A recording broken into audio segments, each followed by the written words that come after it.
We're jumping right into a developing story out of Tucson, Arizona, and it's a serious one.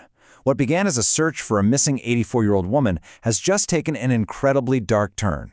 So let's break down this critical shift in the investigation into the disappearance of Nancy Guthrie. This right here, this is the exact quote from the Pima County Sheriff's press conference that changed absolutely everything. That one sentence flips this entire case on its head. It officially reclassifies this from a missing person report to a major crime, and we're going to explore what that really means. So with that one announcement, the entire operational focus just pivoted. Law enforcement is now working under a completely different and frankly a far more grim set of assumptions. What does that actually mean on the ground?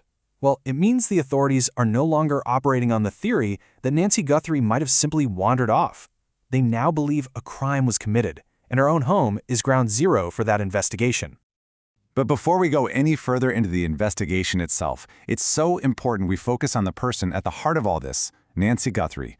Understanding who she is gives you critical context for why this case escalated so very quickly.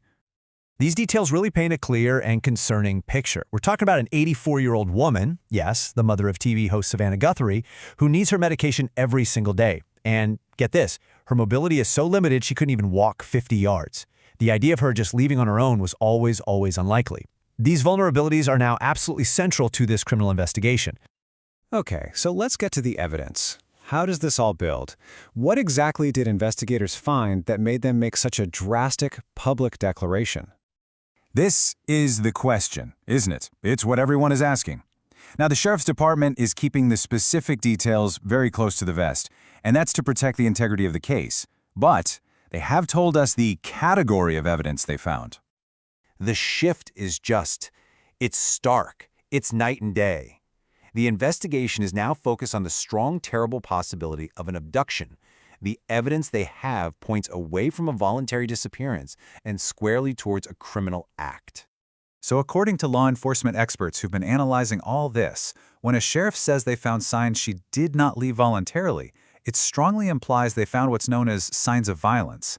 Now that could be anything, signs of a struggle, things in the home being in disarray, or even forensic evidence. Whatever it was the absolute game changer.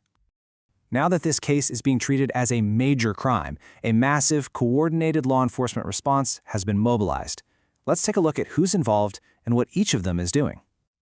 It's pretty important to understand how these teams all work together. Pima County, they're in the driver's seat. They're managing the whole case. But they've brought in the heavy hitters. The FBI is there, lending all of its powerful forensic tech and support, while the Border Patrol's expert dog teams, which are just crucial in that kind of terrain, are on the ground searching. And here's a key point about jurisdiction. The FBI is there to provide support. They are not taking control of the case. That would only change if a clear federal nexus is found. Something like evidence that a kidnapping crossed state lines. For now, it's a local case, just with some very powerful assistance. So with all these official resources deployed, the sheriff made it incredibly clear that the most critical asset they have right now might just be the public. He made a direct and really urgent appeal for help. This is the sheriff putting his faith right in the community's hands. He is pleading with residents in the area to check every single piece of surveillance they might have. Ring doorbells, business security cameras, dash cams. He's asking them to become partners in solving this crime. And the message was as simple and direct as it gets. If you have any information, if your camera caught anything, no matter how small or insignificant you think it is, the number to call is 911. Investigators are standing by, ready to check every single lead that comes in. So, that's where this case stands right now. A search has become a crime scene. A family is just waiting, desperate for answers. And an entire community is now being asked to join the investigation. The next critical break in this case could very well be hidden in plain sight on a neighbor's security camera. Thank you for listening to Justice for the Souls podcast.